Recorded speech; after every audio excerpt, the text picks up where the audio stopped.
કેશોદ તાલુકાના ઈસરા ગામની કહી શકાય કે સસ્તા અનાજની દુકાન પર વિવાદ સર્જાયો છે। ટીટોડી ગામના રહેવાસીઓએ આક્ષેપ કર્યો છે કે દુકાનદાર દ્વારા ગરીબ લોકોને માલ ઓછો આપવામાં આવે છે, તેમજ માલ લેતી વખતે ફિંગર આપવાના બહાને 10 રૂપિયા વધારાના વસૂલવામાં આવે છે। આ મામલે પુરવઠા વિભાગને પૂછપરછ કરતા અધિકૃત અધિકારીઓએ આવા કોઈ પણ વધારાના રૂપિયા લેવામાં આવતા નથી તેવું સ્પષ્ટ કર્યું છે।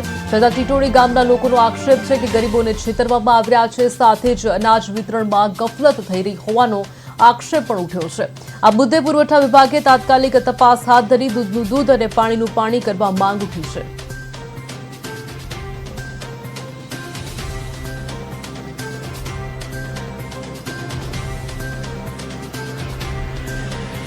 सस्ता अनाजनी कोट्टा में टीटोड़ी पण हारे है, ईसरा पण हारे है। गाम लोकोनी वारंवार मने रजूआत मळे है, मारे घरे अवारनवार।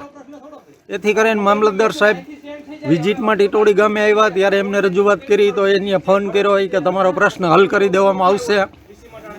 त्यारबाद पण आ भाईमां सुधारो न आव्यो। पछी आगळ अमे ग्रामसभामां आवो ज होबाळो बोल्यो। पछी ग्रामसभा मुद्दो नाख्यो, छतां पण कांई फरक ना पड्यो।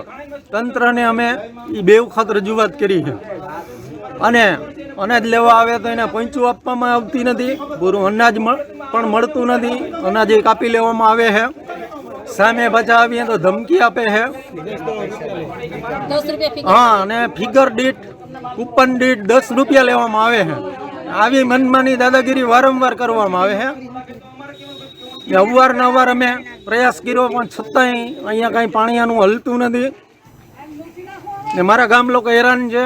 अहींया अनाज लेवामां કેટલા ધક્કા કરાવવામાં આવે, હજી છતાં કાંઈ સુધારો નહીં આવ્યો तो अमे ऑफिस सामे આવી રીતે